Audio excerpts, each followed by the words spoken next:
하나님 말씀 마태복음 24장입니다. 24장 36절에서 44절까지의 말씀입니다. 마태복음 24장 36절에서 44절까지의 말씀입니다. 한 절씩 교독하겠습니다.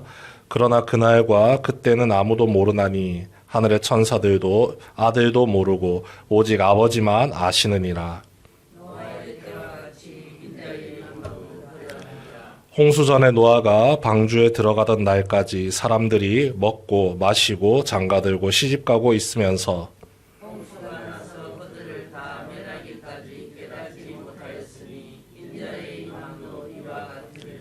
그때 두 사람이 밭에 있음에 한 사람은 데려가고 한 사람은 버려둠을 당할 것이요.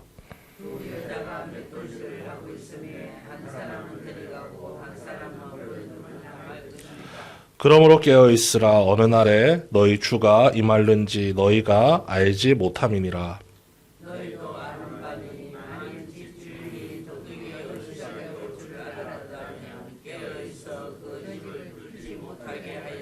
함께 읽습니다.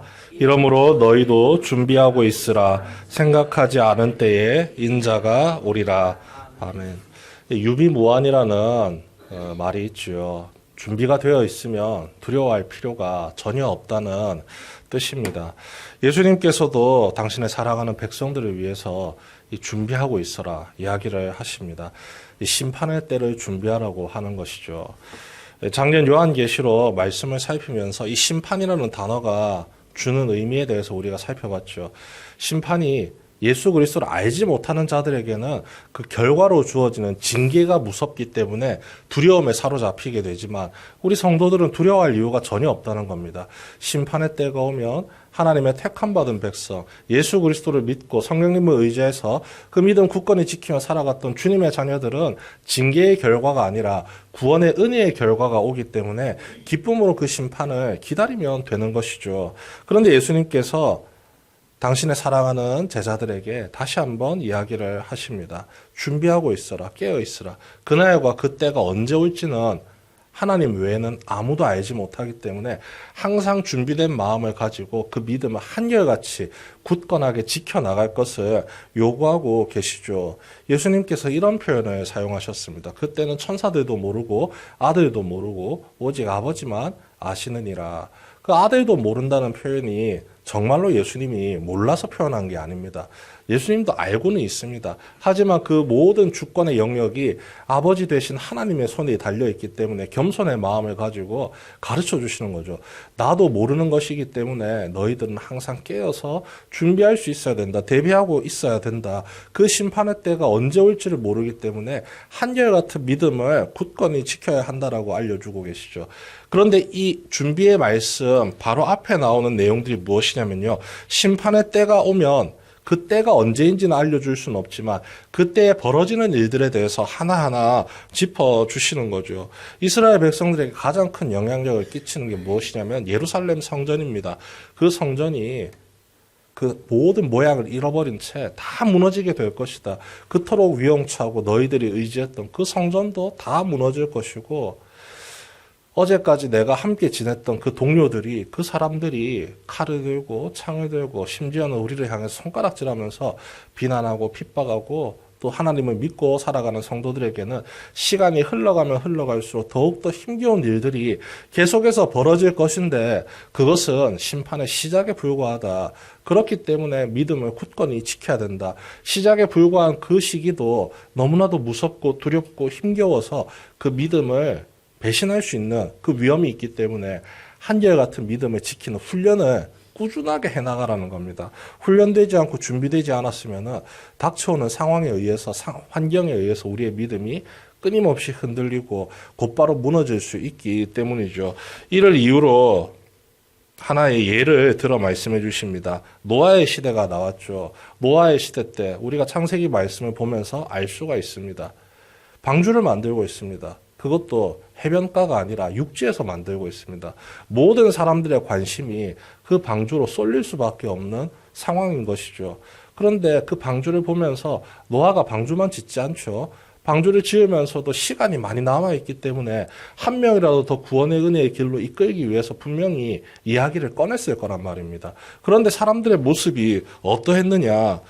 홍수가 나서 그들을 다 멸하기까지 깨닫지 못하였다. 깨닫지 못한 채 그들도 열심히 삽니다. 어떻게 열심히 사느냐? 오늘도 열심히 먹고 마실 거 마시고 결혼 열심히 하고 사람들이 살아가려고 애쓰는 모든 것들을 최선을 다해서 살아갑니다. 노아는 반대죠. 사람들이 원하는 최선의 삶을 사는 것이 아니라 하나님을 향한 최선의 삶을 살아갑니다. 이것이 이 심판의 때에 구원과 멸망에 나는 극렬한 차이를 낳게 만들었죠. 이미 전조가 있었습니다. 전조가 있었고 또 이렇게 우리 깨달음을 주는 그 실제 사건이 이 기록으로 남겨져 있습니다. 그렇기 때문에 깨어서 준비하라고 이야기를 하고 계시는 거죠. 너무나도 냉혹한 심판의 때입니다. 같은 상황 속에 있는데 한 명은 구원받고 한 명은 버려둠을 당하고 밭에서 일하는 사람들이 있는데 한 명은 구원받고 한 명은 그대로 내버려둠을 당하고 두 여자가 똑같이 맷돌질하면서 일하고 있는데 한 명은 구원받고 한 명은 버려둠을 당한다. 얼마나 기가 막힌 일입니까? 그 두 사람의 차이는 딱 하나밖에 없습니다. 예수님을 향한 믿음을 지켰는지 안 지켰는지. 그 기준 말고는 이 심판의 때에 두려움에 빠지거나 아니면 구원의 기쁨을 누리거나 이 차이를 설명할 길이 없는 것이죠.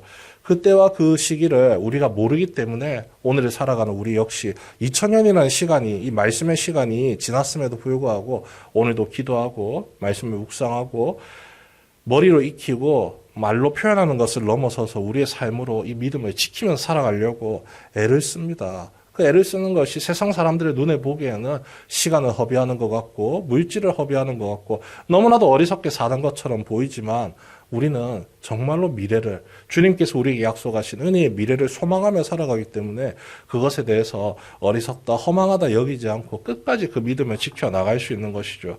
반대로 세상 사람들은요, 그 은혜가 주어지지 않았습니다. 너무나도 안타까운 일입니다.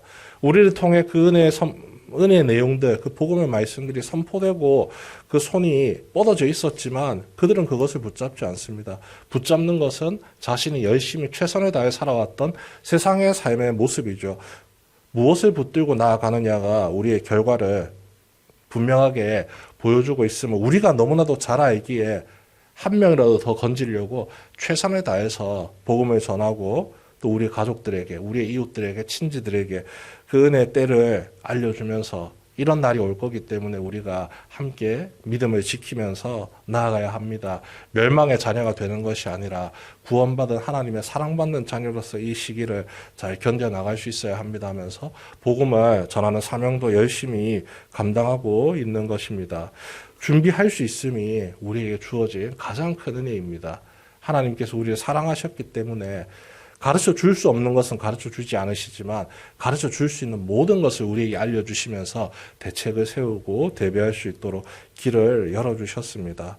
오늘도 이 자리에 모여 계신 우리 모든 부산문현교회 성도님들께서 하나님의 사랑받은 믿음의 자녀라는 사실을 또 마음에 단단히 새기시고 주님을 향한 기도와 간구로 또 말씀을 통해서 주어지는 하나님의 은혜와 사랑을 힘입어서 우리에게 주어진 모든 날들을 믿음으로 채워가고 주님을 향한 순종으로 준비하며 그 심판의 때를 기다리며 나아가는 모든 성도 여러분 되시길 주님의 이름으로 축원합니다.